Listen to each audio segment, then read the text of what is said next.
Halo,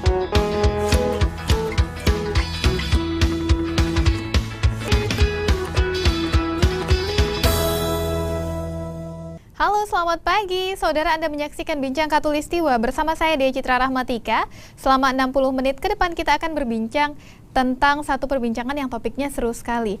Saya mau cerita dulu untuk pembuka Bincang Khatulistiwa hari ini. Saya sudah pernah pergi ke Paloh, saya sudah pernah lihat pantainya, saya sudah pernah lihat penyu-penyu di sana dan memang luar biasa sekali cantiknya, keindahannya.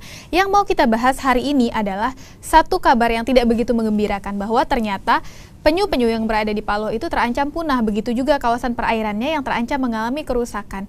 Untuk mengantisipasi atau menghindari itu terjadi, yang diperlukan adalah satu aturan untuk kawasan konservasi di kawasan perairan Paloh. Saya kenalkan dulu dua narasumber saya hari ini. Pak Syarif Iwan Taruna, BPSPL, selamat pagi Pak. Pagi. Dan ada yang, wah sudah siap sekali, Kepala Dinas Perikanan, Dinas Kelautan dan Perikanan Kalimantan Barat, Pak Gatot Rudiono. Ya. Selamat pagi Pak. Selamat pagi. Semangat Pak. Kerja. Asik, ini seru sekali. Saya mau ke Pak Iwan dulu tapi ya, kita bicara soal bagaimana menanti pencanangan kawasan konservasi di perairan Paloh. Mungkin masyarakat di luar sana masih banyak yang belum pernah ke Paloh, belum tahu juga. Memangnya potensi perairannya sebesar apa sampai kita perlu buat kawasan konservasi di sana? Ya, jadi memang perlu kita ketahui juga. Ini memang di Paloh ini potensinya luar biasa. Mungkin saya dengan Pak Gatot ini sudah beberapa tahun lalu sudah ke sana. Nah, yang pertama itu di kawasan terutama di pantai Paloh itu, pertama itulah posisi pantainya ini berbatasan langsung dengan negara Malaysia. Itu yang pertama. Kemudian yang kedua, di sana ada satu spesies yang secara internasional itu dilindungi. Yang seperti Mbak Dia sebutkan tadi itu penyu itu ya. Nah, penyu ini di Paloh ini adalah pantai peneluran terpanjang se-Indonesia. Nah, potensi ini luar biasa. Di samping pemandangan, kalau misalkan yang bisa membandingkan kawasan pesisir pantainya dengan daerah-daerah lain, Paloh ini tidak kalah menariknya. Baik. Nah kemudian masyarakatnya, saya pikir cukup dari awal memang perubahan pola pikir dari awal yang dia mengkonsumsi telur penyu. Nah sampai hari ini penurunannya luar biasa.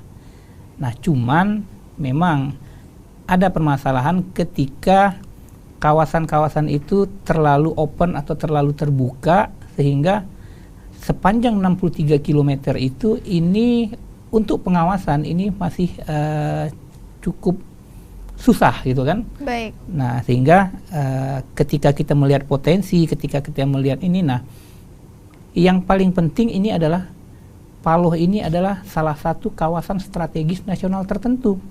Artinya apa? Artinya ini akan menjadi perhatian pemerintah pusat bagaimana ini dikelola dengan baik. Pak Gatot kan sudah pernah ke Paloh ya Pak? Sudah pernah lihat, sudah tahu cantiknya pantai Paloh. Betul. Berarti Bapak juga akan berperan aktif Dinas Kelautan dan Perikanan Kalimantan Barat ini untuk mendorong ada kawasan konservasi di sana. Sudah sejauh apa perkembangannya Pak? Iya, terima kasih Mbak Dia ya. Jadi masalah konservasi untuk Dinas Kelautan dan Perikanan di Provinsi Kalimantan Barat itu kami tidak hanya berpikir di Paloh. Kita ada 3 lokasi yang kami usulkan, selain daripada Paloh, ada satu juga di Mempawah, Kuburaya, dan satunya lagi di Ketapang. Konservasi itu tujuannya untuk apa? Kita harus tahu juga bahwa kalau kita tidak punya konservasi, saya percaya dan pasti dari ilmu yang saya pelajari 6 tahun yang lalu waktu saya kuliah, itu ikan kita akan habis. Karena di tempat konservasi itulah dia itu mulai dari bertelur, berbiak ya, sampai tumbuh menjadi ikan kecil, dan selanjutnya setelah dia dewasa dia akan menuju ke tengah. Ya. Kalau ini kita tidak mempunyai lokasi ini, sekali lagi di Kalimantan Barat ikan akan habis. Baik. Saya juga bersyukur sudah ada pendahulu saya yang mencanangkan di daerah Kalimantan. Nah, terbukti sekarang Kalimantan Barat sebagai sumber ikan. Dari mana? Itu illegal fishing. karena kita berbatasan dengan asing, selalu mereka masuk. Nah, saya bersyukur dengan keputusannya Ibu Susi, Bu Menteri Kelautan dan Perikanan, ditambah dengan Satgas 115-nya, ya, itu semuanya sekarang dunia sekarang sudah melihat. Baik, kalau kita tarik garis, berarti kita kan sepakat konservasi itu diperlukan, bukan hanya sebenarnya untuk Paloh, tapi juga untuk kawasan perairan lainnya yang berpotensi. Tapi kalau kita bicara Paloh dulu, yang mendesak kan sudah banyak, Pak. Kalau kita lihat sudah ada berbagai organisasi masyarakat, baik itu dari pemerintah, berbagai unsur minta adanya konservasi di Paloh ini. Seperti apa sejauh ini perjuangannya ke sana? Ya, jadi Dinas Kelautan dan Perikanan juga bertanggung jawab untuk membuat yang namanya rencana sonasi. Rencana sonasi, saya sampaikan kepada semuanya saja, tidak beda dengan tata ruang. Namanya saja sonasi. Tapi itu tata ruang, di darat ada RT RW. Betul. Nah, itu tanggung jawabnya ada, kalau di Provinsi Kalbar itu di Dinas PU Pera. Kalau di laut ya cuma satu, Dinas Kelautan dan Perikanan. Paloh sudah kita masukkan untuk nantinya menjadi kawasan konservasi di dalam rencana sonasi. Nah, kalau di dalam tata ruang laut kami atau sonasi tadi sudah nantinya kita plotkan lokasi-lokasi itu sudah. Nanti rencana sonasi itu nanti kan kita perdakan. Nah, kalau sudah perda sudah berkekuatan hukum di situ, sehingga siapapun nanti yang akan melanggar di daerah itu tentunya ada konsekuensinya. Baik. Namun sekali lagi saya juga terima kasih karena kita pun bisa tahu Paloh bukan hanya dari saya saja, tidak.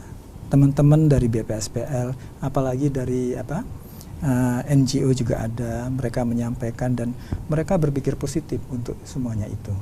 Nah, saya mau ke Pak Iwan sekarang. Apa untungnya ketika Paloh ini sudah menjadi kawasan konservasi? Apa dampak positifnya untuk pelestarian yang ada di sana? Ya, jadi ketika ini sudah ditetapkan menjadi kawasan konservasi, yang pertama status perlindungannya jelas.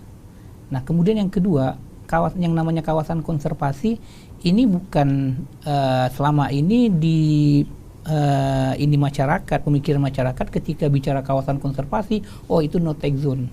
Tidak boleh lagi dimanfaatkan untuk keperluan ekonomi masyarakat. Konservasi yang dikonsepkan oleh Kementerian Kelautan dan Perikanan ini konservasi yang bisa dimanfaatkan. Artinya apa? Artinya ketika kawasan itu menjadi kawasan konservasi, ada kawasan pemanfaatannya. Nah, ada kawasan ketika kawasan itu ada kawasan inti. Nah, kawasan inti ini yang mungkin diprotek secara betul. Nah, tapi kawasan pemanfaatannya ini bisa dimanfaatkan oleh masyarakat. Artinya apa? Artinya ketika ada satu konsep teman-teman dari pariwisata itu akan membuat wisata berbasis konservasi, ya silakan. Kawasan pemanfaatan itu sangat terbuka untuk hal-hal seperti itu. Jadi bisa disinergikan seharusnya. Sangat bisa disinergikan. Kita bahas lagi setelah ini, kita masih punya segmen lainnya di Bincang Khatulistiwa. Jangan kemana-mana saudara, tetap bersama kami.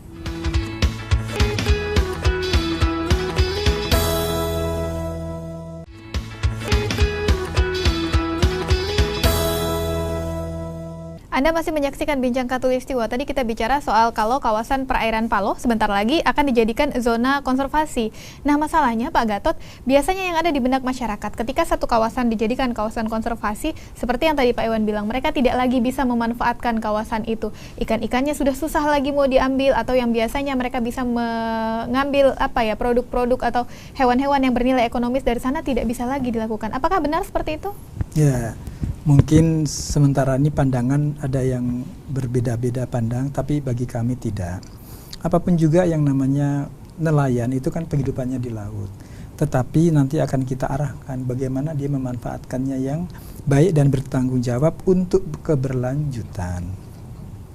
Tadi yang disebutkan zona inti, betul, kalau inti sih jangan sekali-sekali lah. Seperti kita di Karimata ini, ya, di Selat Karimata itu ada yang memang betul-betul dilindungi. Nah, kalau itu jangan sampai rusak, ya. Apalagi ada pelaku nangkep ikan, jangan itu mengebom apalagi. Namun di situ bisa kita sinergikan bersama. Tadi betul disampaikan kita dengan pariwisata. Sebetulnya konservasi itu gandengannya, pasangannya itu dengan pariwisata. Nanti Itu paling bagus. kawasan konservasi, kalau misalnya zonanya sudah ditentukan, berapa persen yang dijadikan kawasan inti dan berapa banyak yang bisa dimanfaatkan oleh masyarakat dari kawasan perairan Paloh? Kalau dari sisi persentase, kami nanti akan membahas lebih jauh dengan tim, detailnya di lapangan, karena secara konsep sih ada. Tetapi nanti realnya di lapangan bagaimana tetap ada. Nah, salah satu contoh seperti kita punya yang disebut dengan Taman Kima ya Pak Iwan ya. Itu memang di daerah sebenarnya kita harus jaga, tidak boleh diapa-apakan. Tetapi begitu turis datang, mereka dengan diving di atasnya dia menyaksikan betapa indahnya dunia di bawah laut. Selain itu juga kami di Dinas Kelautan Perikanan punya speedboat kami dengan bottom glass. Ya udah nggak usah menyelam, dari atas pun kita bisa melihat seperti di Bunaken. Baik. Nah seperti inilah harusnya kita jual. Dengan cara demikian, nah mereka datang ke sana, masyarakat kita libatkan, mereka nanti yang menyajikan apa sekaligus dan sekaligus menjaga, sehingga dari situ ada pemasukan untuk setempat. Ya tentunya itu diatur ya. Tidak Idealnya boleh zonasi ini mana sih Pak yang lebih banyak, kawasan inti yang lebih besar daripada kawasan pemanfaatan atau seperti apa? Dari ini seharusnya kita melihat kawasan intinya itu seperti di Karimata itu hampir secara menyeluruh hampir di Selat Karimata. Ini karena ini Mbak, zona intinya tadi itu harus kita menghitung juga seberapa luas sebaran daripada pusat-pusat pertumbuhannya di bawah laut tadi ya. Kalau ini sekarang kita patok ternyata itu masih ada bisa yang lebih luas lagi, kenapa tidak? Tapi sekali lagi kami sampaikan bahwa bukan berarti tertutup mata pencarian dengan konservasi, tidak. Tetap mesti nanti kita carikan solusi. Contohnya sekarang di situ datangnya penyu-penyu bertelur ya. Ternyata apa yang menjadi daya tarik pariwisatanya? Mereka datang ke sana, saya sendiri menyaksikan jam 12 malam bagaimana telur itu bertelur ya, menggorek sendiri ya Pak Iwan ya. Dan apa yang terjadi? Ojek laku. Homestay-nya juga mereka butuh. Baik. Dan yang ketiga kulinernya. Nah ini kan sebetulnya sama juga. Tidak berarti dia harus mengusik atau merusak alamnya itu. Efeknya Tidak ganda selalu sebenarnya bisa dia harus didapatkan. menangkap ikan di situ kan, tidak. Nah intinya dia sudah dapat penghasilan, bisa hidup kan. Nah ini loh sebetulnya yang akan kita gali ya. Pak Iwan, ini kan tantangannya berarti BPSPL besar sekali. Kalaupun misalnya dijadikan kawasan konservasi dan tetap dimanfaatkan oleh masyarakat, artinya kan tetap ada saja potensi ketika tadi Pak Gatot bilang ada wisatawan yang datang. Bagaimana kita bisa menjamin mereka tidak akan merusak di sana? Nah makanya diperlukan kawasan inti itu adalah satu kawasan yang mana itu hanya untuk penelitian. Nah kalau misalkan kemarin dengan konsultannya yang di-hire sama Pak Gatot itu paling tidak kita minta minimal itu kawasan inti itu 10%. 10% kawasan Paling inti. minimal, tapi makin misalkan 30% pun lebih baik. Tapi paling tidak itu ada satu kawasan yang memang itu no-take zone yang ini paling kalaupun bisa itu untuk penelitian. Nah kawasan pemanfaatan ini yang mungkin kita bisa kerjasamakan dengan teman-teman di pariwisata, sehingga pariwisata punya program misalkan membantu homestay masyarakat, kemudian menjadikan kawasan itu adalah kawasan wisata berbasis konservasi. Nah inilah fungsinya kita menggandeng teman-teman pariwisata. Nah BPSPL Pontianak sendiri dalam kaitannya ini kita memfasilitasi paling tidak dengan mensosialisasikan kepada masyarakat ini loh konsep sebenarnya konservasi itu yang benar. Sehingga apa? Sehingga di masyarakat itu ketika mendengar kata-kata konservasi tidak langsung antipati. Oh ternyata konservasi ini bisa juga dimanfaatkan. Nah kita sudah sepakat dengan teman-teman dari dinas. Nah, Pak Gatot selaku kalau kita ini di kelautan perikanan, Pak Gatot ini adalah koordinator kita se-Kalimantan Barat. Sehingga apa? Sehingga nah ketika Pak Gatot ini sebagai koordinator kita ini mengundang itu. Nah inilah kita rembukkan sama-sama. Baik, maunya seperti apa? Kalau BPSPL itu maunya seperti apa sih Pak kawasan konservasinya? Ya, kalau kita mengarahkan, sempat kita sudah diskusikan juga dengan teman-teman dari Dinas Kelautan Perikanan Provinsi, arahnya lebih kepada taman wisata pesisir. Artinya apa? Artinya kita ambil taman wisata pesisir, artinya ada sisi pemanfaatannya dalam bentuk wisata. Nah, karena yang namanya kawasan konservasi ini kan banyak modelnya. Nah, kalau yang seperti di Karimata, sementara masih di teman-teman kehutanan ya Pak ya, teman kehutanan itu namanya suaka alam laut. Suaka alam laut ini sebagian besar itu no-take zone. Nah, konsep untuk di Paloh ini kita berharap ini dari teman-teman dinas ini mengarahnya kepada taman wisata pesisir. Tetap kawasan konservasi, tapi bisa dimanfaatkan juga. Kalau dari Pak Gatot, seperti apa Pak? Kalau tadi BPSPL maunya taman wisata pesisir, katanya sudah ada konsultan yang pernah di-hire oleh Dinas Kelautan dan Perikanan Provinsi. Hasilnya yang disarankan itu seperti apa? Samakah satu visika untuk bikin taman wisata pesisir? Dari dinas sebetulnya gini ya, saya sampaikan saja, dinas dengan BPSPL dengan UPT yang lain itu tidak jauh beda. Kalau ya kata-kata kerennya, karena saya dapat mandat juga dari Menteri Kelautan dan Perikanan, sehingga DKP itu sebetulnya perwakilan KKP yang di daerah lah, katakanlah begitu, karena Kamil kan nggak ada. Sehingga apapun yang kami lakukan maupun BPS lakukan sama, tidak jauh beda. Makanya tadi saya sampaikan waktu konsultan kami melakukan paparan di tempat kami, dari BPSPL Pak Ivan juga datang. Dan dia juga beri masukan. Jadi semuanya untuk kita bersama. Jadi tidak jauh beda. Kalau taman wisata pasti, karena sekali lagi jangan sampai kita berada di suatu lokasi kita hanya bisa menonton. Sementara masyarakat tidak bisa makan. Itu saja dulu. Kalau mereka bisa makan sudah, dan penghasilannya sudah cukup untuk hidup, kita bisa ngaturnya. Tapi kalau sudah makan, maaf Mbak, seperti yang selama ini banyak terjadi, mereka ngebom ya, nyetrum, ujung-ujungnya perut itu kan udah nggak bener. Ya kan Mbak? Akhirnya terdesak, ujung-ujungnya alasannya mata pencaharian. Iya, nah kita nanti tidak seperti kesana. apa pembinaan yang dilakukan kepada masyarakat untuk kawasan konservasi? Tentu banyak yang harus disiapkan ya Pak, agar masyarakatnya juga siap. Kita bahas setelah ini, saudara, di Bincang Katulistiwa.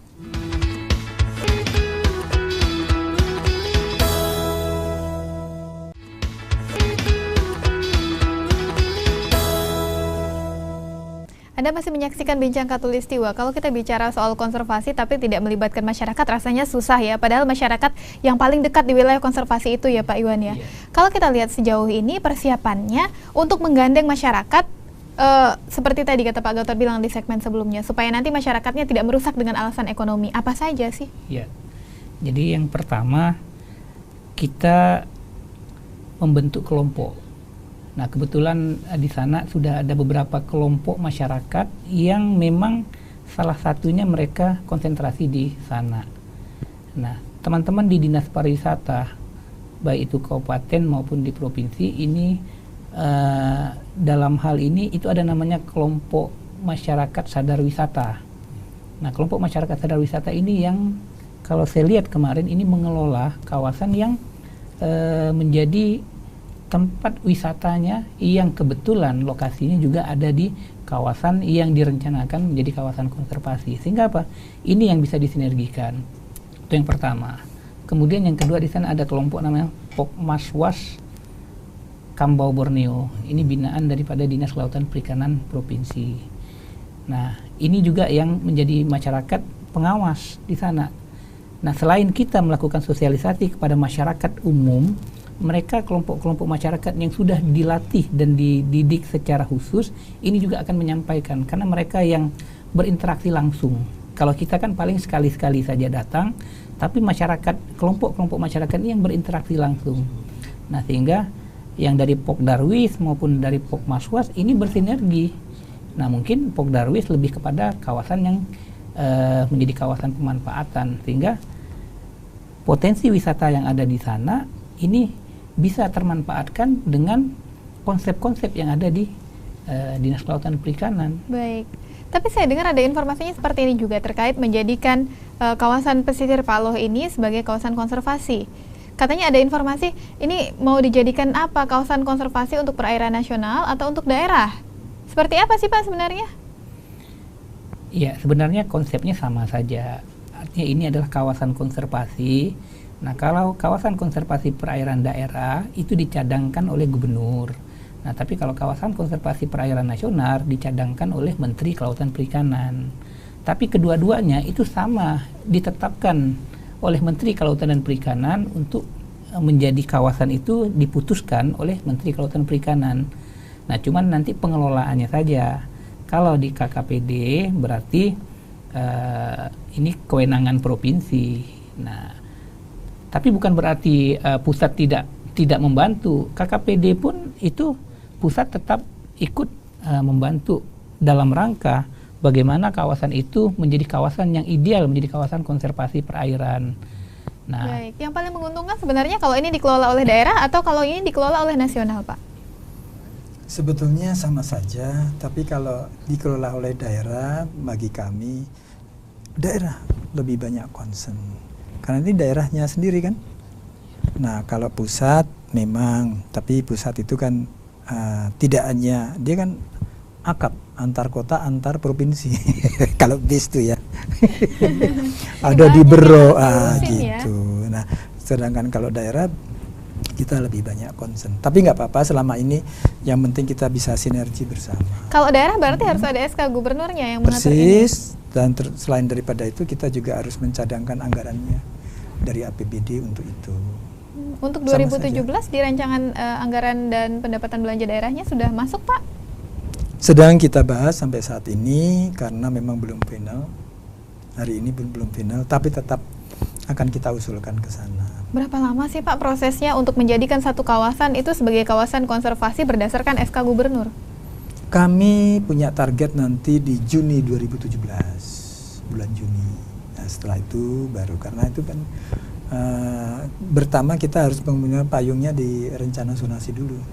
Setelah itu baru jalan. Gak apa-apa, Mbak. Semuanya tujuannya baik. Dan tadi memang betul kita di sana ada kelompok-kelompok masyarakat yang sudah kita bina dulu.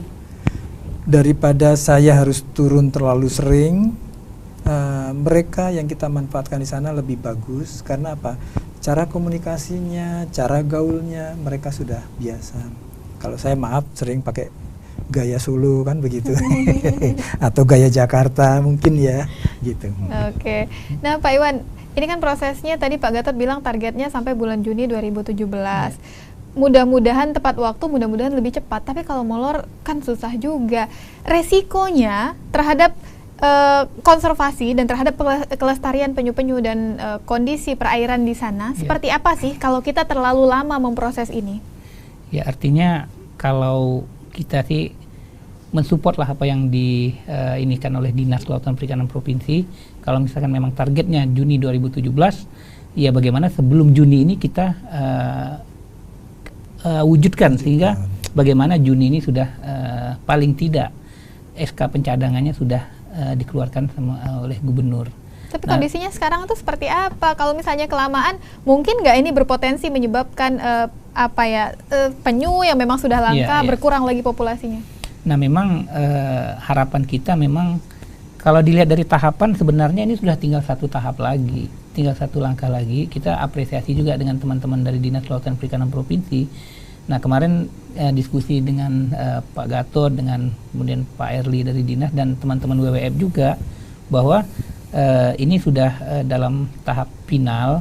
Nah, tinggal nanti dari dinas ini bagaimana SK ini bisa keluar. Tapi untuk tahapannya itu sebenarnya sudah selesai. Kan hanya ada 3 syarat saja.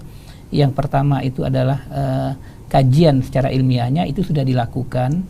Nah, kemudian yang kedua ada peta rencana zonasinya itu juga sudah ada. Dan yang ketiga ada lembaganya. Nah, Dinas Kelautan Perikanan merupakan lembaganya. Jadi karena dengan Undang-Undang 23 ini kewenangan ditarik ke provinsi dari 0 sampai 12 mil, maka kewenangan sudah ada di provinsi. Nah, sebenarnya kalau saya ini tinggal selangkah lagi, dan kalau targetnya Juni 2017 saya pikir lebih cepat mungkin lebih bisa, karena itu target Pak Kadis, ini target paling lama lah gitu kan. Baik. Nah, itu. Yang paling rumit dari proses ini apa sih Pak Gatot? Yang paling rumit kalau tiba-tiba ada perubahan. Sehingga tadi yang saya bilang itu sebenarnya yang paling lambat. Mungkin saja nanti bisa saja nanti bulan Februari bisa sudah terbit juga, nggak ada masalah. Asalkan karena kita sudah finishing touch kali ini sebetulnya. Maaf tadi saya bilang Juni itu molor-molornya begitu loh. Iya, tapi target kami kalau mungkin Februari sudah. Iya Mas ya. Iya. Karena semuanya kan sudah kita bahas semuanya. Tapi dari satu hal di sini sebetulnya selain kita harus memang menunggu keputusannya tadi, saya melihat di lapangan sudah ke sana arahnya sih. Karena masyarakatnya sudah kita ajak juga ya Mas ya. Bagaimana kesadaran mereka, dan mereka sendiri sudah bersifat protektif bagus. Nah, apalagi yang menurut kita ini kan begitu. Baik. Dibanding saya SK tiba-tiba datang, mereka masih bertanya apa ini, apa itu. Jadi ini saya senangnya sudah dirintis dari awal. Terima kasih nih teman-teman di lapangan. Kalau SK-nya turun, mudah-mudahan nanti masyarakatnya sudah siap. Kita jeda dulu. Saudara, Bincang Khatulistiwa akan kembali setelah yang berikut ini.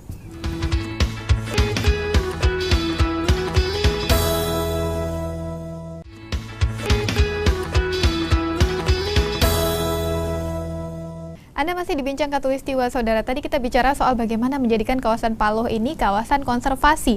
Tapi mungkin masih banyak masyarakat kita yang sudah terbiasa untuk mengambil sumber daya yang ada di laut atau yang ada di alam, apapun itu, untuk memanfaatkannya secara ekonomis. Termasuk juga penyu yang nilai ekonomis telurnya saja sangat tinggi, Pak. Bagaimana kemudian ketika ini diterapkan jadi kawasan konservasi? Masih boleh nggak telurnya diambil? Kan katanya penyu sekali bertelur bisa 100-200 butir. Ya, artinya kalau telur penyu maupun penyunya mau itu ada di kawasan konservasi ataupun tidak, ini tetap tidak boleh. Karena yang dilindungi itu jenisnya, bukan kawasannya. Nah, jadi penyu tetap saja tidak boleh telurnya walaupun di luar kawasan gitu kan. Nah, itu yang pertama. Nah, kemudian yang kedua, masyarakat masih bisa memanfaatkan, misalkan menangkap ikan di kawasan konservasi. Nah, itu yang nanti diatur ketika ada kawasan pemanfaatan. Ini masyarakat masih bisa menangkap ikan di lokasi itu, mungkin nanti dengan aturan-aturan, misalkan dengan alat tangkap yang ramah lingkungan. Nah, model-model seperti itu sehingga kawasan itu tetap terjaga kelestariannya. Nah, memang kita apresiasi juga selain dengan teman-teman Dinas Kelautan Perikanan Provinsi, juga dengan beberapa kelompok masyarakat, kemudian NGO. Nah, seperti WWF itu kan sudah dari tahun 2009 dia membina masyarakat di sana. Nah, kita apresiasi juga. Nah, kemudian kita apresiasi dengan Pak Kadis ini karena kita punya namanya Festival Pesisir Paloh itu dari tahun ini hadir terus gitu kan. Nah, ini makanya ini kita coba ini tahun depan ini bagaimana ini bisa lebih digaungkan lagi sehingga dari satu sisi kawasan konservasinya bisa tersosialisasikan dengan baik, di sisi lain wisata berbasis konservasinya ini juga bisa disosialisasikan dengan baik. Tapi saya belum mau jauh-jauh dulu Pak Iwan, Festival Pesisir Paloh baru berakhir tahun ini, masih jauh ke tahun depan. Yang paling dekat tadi Pak Iwan bilang masyarakat nanti boleh memanfaatkan kawasan konservasi ini dengan menangkap ikan. Tapi kan biasanya kita latah ya Pak. Sampai saat ini saja masih banyak yang suka nangkap ikan pakai pukat harimau atau troll katanya bahasa kerennya. Gimana Pak Gatot? Nah, kalau itu Pak Gatot lah. Katanya kalau pukat yang lain yang biasanya alat tangkap tuh dapatnya nggak banyak Pak, rugi, solar mahal.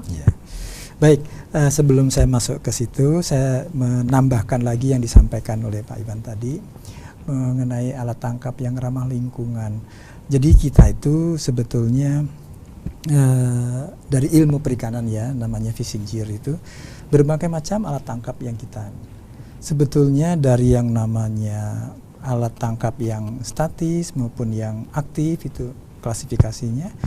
Dan salah satu yang paling akhir, teknologi terakhir yang kita inikan terdapatkan itu sebenarnya troll sebetulnya. Jadi troll itu sebenarnya bagus, alat itu paling bagus. Namun, nah ini ada namunnya, penerapannya saja yang kurang pas. Kenapa demikian? Karena alat tangkap ini semuanya masuk.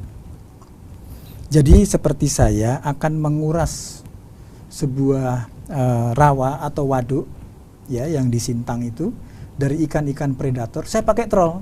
Oke. Itu kena semua. Nah, ikan predatornya mana kita kumpulkan. Kita habis itu baru kita kasih ikan-ikan yang bukan predator ya. Tahu kan Mbak ya, ikan-ikan predator yang memangsa sesamanya sehingga nanti hanya dia sendiri yang hidup di situ, yang lainnya tidak ada. Kan ini tidak boleh. Ini kembali ke tadi ya. Nah, selama ini alat tangkap itu digunakan, yang saya cerita ini historisnya di Kalimantan Barat. Satu berkembang menjadi dua dan seterusnya dan seterusnya. Padahal dari awal dulu Dinas Kelautan dan Perikanan pun tidak pernah memberikan izin penangkapan ikan karena kami yang menerbitkan izinnya. SIPI ya, surat izin penangkapan ini. Tidak pernah ada yang namanya troll atau dan sejenisnya dia gitu, nggak ada. Selalu yang semuanya ramah. Dari yang namanya tranmelnet, gillnet, terus mini pursin, long line maupun pancing rawe. Dan terakhir tadi yang Pak Iwan sampaikan itu bisa kita juga di situ kita pasang bubu. Bubu itu justru paling bagus. Kenapa? Ikan yang tertangkap semuanya hidup. Kalau nelayan skala kecil bisa Pak pakai bubu, ini yang pakai kapal Pak pakai solar nanti rugi. Ya. Alasannya seperti itu pasti klasik. Pasti. Nah, tadi saya sampaikan alat itu kan yang paling bagus. Sekarang permasalahannya apabila kita teruskan pola penangkapan semacam ini, ingat ya.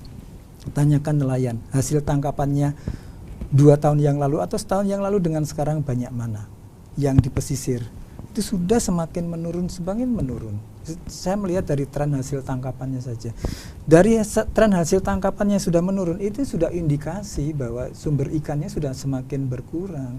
Satu, udang dulu di Kalimantan Barat masih besar-besar, ya, udang wangkang itu sekarang sudah kecil-kecil. Makin langsing udangnya. Ya, makin langsing. Itu sebenarnya dari teori yang kita praktekkan di lapangan sebagai indikasi bahwa sudah penurunan. Kenapa? Yang tadinya penangkap pakai trollnya cuma 1 berkembang 2 terus berkembangnya deret ukur lagi. Tapi nah, kan ini sekarang katanya mulai tahun depan tidak boleh lagi menggunakan troll sama sekali, walaupun memang sebelumnya dari tahun 68 ya Pak, kalau tidak salah ya, memang sudah dilarang penggunaan 80 memang sudah tidak boleh menggunakan troll ini. Kepres. Gitu. Tapi sekarang malah ada juga yang bilang katanya nelayan tidak mau berhenti pakai troll kalau belum diganti, minta mana yang ramah lingkungan, minta DKP yang menyediakan. Bisa nggak begini? Saya tidak menjanjikan karena dari APBD provinsi pun memang tidak ada untuk itu. Tetapi saya sudah pernah menyampaikan kepada Ibu Menteri Kelautan, dan beliau rencananya akan. Tetapi sekali lagi saya tidak menjanjikan. Yang pertama. Kemudian yang kedua, saya memang betul-betul kalau memang sekali lagi ya alat tangkap itu seperti itu cara kerjanya dan betul-betul rakus ya, saya bilang. Kenapa yang menyakitkan apa? Ikan yang kecil-kecil yang memang tidak ada harganya langsung dicampakkan, dia buang. Yang dia ambil yang bagus-bagus. Padahal ikan kecil ini tadi diberi kesempatan dalam tempo 3 bulan saja sudah jadi sekian besar. Begitu loh maksudnya. Sebetulnya ini yang kita harus kelola dengan baik. Ini yang bikin kenapa troll itu tidak boleh digunakan. Nah, bagaimana kalau kawasan konservasi, apakah selain troll ada lagi alat tangkap yang tidak boleh digunakan warga ketika ini kawasan pemanfaatan dan di area konservasi? Setelah ini di segmen terakhir kami, setelah jeda di Bincang Khatulistiwa.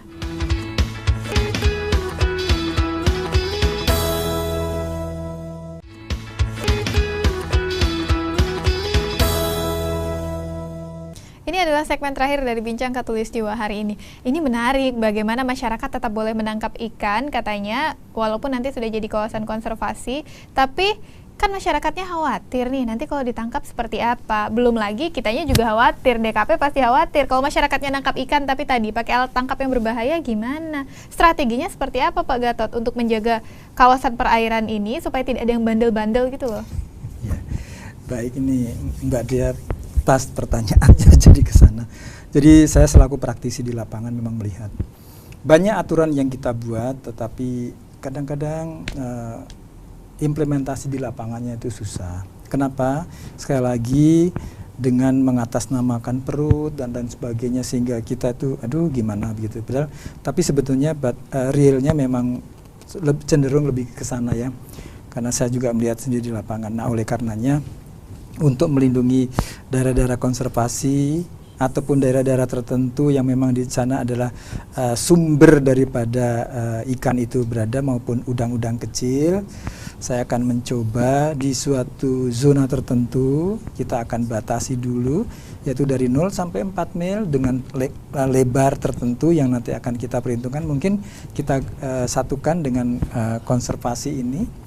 Itu saya akan tanam di situ obstacle yang saya sebut obstacle tadi yang terbuat dari gorong-gorong itu dengan kedalaman tertentu sehingga pada saat air surut pun si sampan, bukan kapal ya, sampan bisa masih lewat, tetapi dengan satu tujuan, apabila dia menggunakan alat tangkapnya troll atau alat aktif nyangkut. Ada 2 alat tangkap yang di situ tidak bisa beroperasi nantinya, troll dan pursin. Pursin itu jalin melingkar yang ditarik karena dia juga akan nyangkut. Tapi alat yang lain, tranmal net ya, mancing termasuk bubu masih bisa. Karena apa? Karena memang di tempat itu dia barang itu statis. Jadi tetap masih ada solusi. Tapi sekali lagi bagaimana saya sekarang saya berhadapan kali kalau kita berhadapan aturan nanti gimana ya kalau nanti dan saya coba ya kalau sana nanti zona ini nanti bisa kita hasilnya pun signifikan, apa salahnya kita harus teruskan lagi ke beberapa tempat sehingga nanti tapi sekali lagi 0 sampai 4 mil sesuai dengan konsep yang disampaikan oleh dari pusat KKP. Itu daerah konservasi. Tapi cara yang saya pakai begini. Kadang-kadang masyarakat itu perlu diingatkan juga. Kalau Bapak pasang obstacle, pukatnya nyangkut di sana, sobek kemudian nanti protes demo lagi ke DKP. Nah, harus diingatkan juga bahwa mungkin ini ada sanksinya. Ada sanksinya, Pak, kalau misalnya tetap nekat menggunakan alat tangkap yang tidak ramah lingkungan. Jelas, kalau itu sih kalau kembali ke undang-undang cukup besar, besar sekali jangan sampai lah menurut saya, karena 1,5 miliar deh, bayangkan saja, dihukumnya pun tidak tanggung-tanggung sampai 2 tahun. Udahlah dihindari yang itu. Makanya saya menggunakan obstacle tadi, analognya bagi saya itu kayak kita tuh menggiring orang, udahlah pelan-pelan supaya begitu saja. Itu sih ya. Baik. Satu, terus yang berikutnya saya ingin supaya masyarakat nanti nelayan kami, saya sudah diundang waktu itu masalahnya dengan nelayan di PPI Kakap waktu itu, mereka menyampaikan, saya sampaikan, apakah kita mau setelah ikan kita habis seperti Thailand dan Vietnam, baru kita percaya bahwa selama ini yang kita lakukan salah. Sama seperti kita melihat hutan kita gundul, baru kita percaya bahwa illegal logging itu seperti itu dampaknya. Saya sebagai orang perikanan tidak. Saya harus menyadarkan semuanya. Yuk kita cari solusinya. Bukan mencari apa-apa, solusinya bagaimana cara menangkap yang berkelanjutan. Bukan hanya saat ini saja. Makanya saya selain itu, saya wanti-wanti, saya sudah pesan dengan Pak aparat penegak hukum yang lain. Pelaku penggunaan strom dan bom ikan, karena itu apa? Dia hanya menangkap beberapa ekor ikan yang besar, tetapi anaknya, bayinya kalau kita sebut ya, yang masih di dalam juga. Bukan tertangkap, mati. Padahal ini kan seharusnya kita beri kesempatan. Nah, dia yang ngambil yang besar, yang mati dibiarkan di laut saja. Bayangkan. Pak Gatot ngomongnya enak ya, Pak Iwan ya, ngomongnya lembut gitu. Kalau sebagian ngomongnya gini, hati-hati saja itu pengamanan perairan diperketat, Polair sama TNI Angkatan Laut jadi rajin patroli. Pasti ngomongnya gitu ya, Pak. Tapi terlepas dari itu semua, kita kembalikan lagi ke tema tadi. Kita bicara soal konservasi di pesisir Paloh salah satunya, termasuk juga kaitannya dengan perikanan. Grand design-nya seperti apa sih rencana besarnya Pak Iwan yang mau dibuat BPSPL di sana nanti ketika ini sudah resmi menjadi kawasan konservasi? Ya, yang jelas konsep ketika itu menjadi kawasan konservasi, ya tujuan utamanya bagaimana kawasan yang dalam kawasan konservasi itu adalah kawasan yang perlu kita jaga lingkungannya, baik itu kawasannya maupun jenis-jenis yang ada di dalamnya, terutama jenis-jenis yang dilindungi.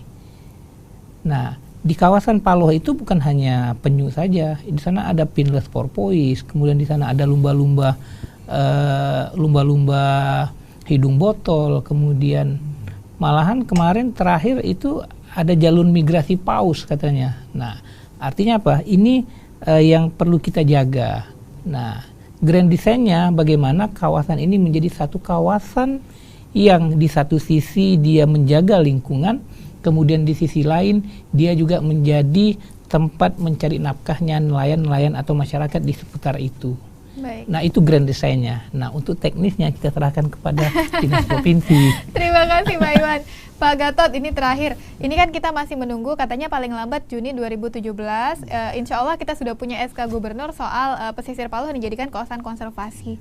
Tapi sembari menunggu, tentu kita juga sama-sama harus menyiapkan diri dan juga harus menjaga juga kawasan ini. Apa yang mau disampaikan ke masyarakat terkait dengan bagaimana menjaga kelestarian di kawasan pesisir Paluh dan pesisir lainnya di perairan Kalbar? Ya.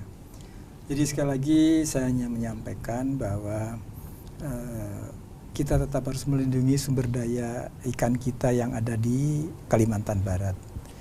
Jangan sampai sumber daya ikan itu menjadi punah, setelah itu baru kita percaya atau terkesima. Dan yang berikutnya, mari kita sama-sama menjaga kalau ada pelaku-pelaku internal kita, orang-orang di sekitar kita, kita ingatkan.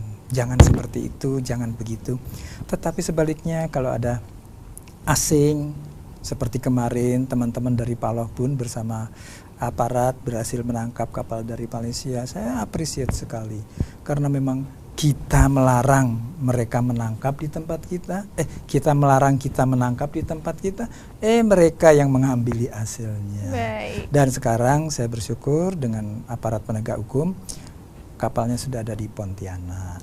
Jadi itulah apa yang harus kita jaga di wilayah kita, Indonesia dengan perairannya yang begitu kaya. Mari kita jaga untuk anak cucu kita ke depan. Terima kasih Pak Gatot, terima kasih Pak Iwan sudah hadir di Bincang Khatulistiwa hari ini. Ini menarik sekali bicara soal potensi perikanan, perairan, dan laut di Kalimantan Barat itu sebenarnya banyak, tidak cukup 1 jam.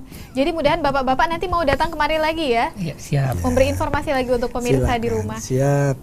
Saudara, terima kasih 1 jam terakhir sudah menyaksikan Bincang Khatulistiwa. Waktunya kami pamit undur diri dari hadapan Anda. Saya Dia Citra Rahmatika atas nama teman-teman yang bertugas pamit undur diri. Sampai jumpa.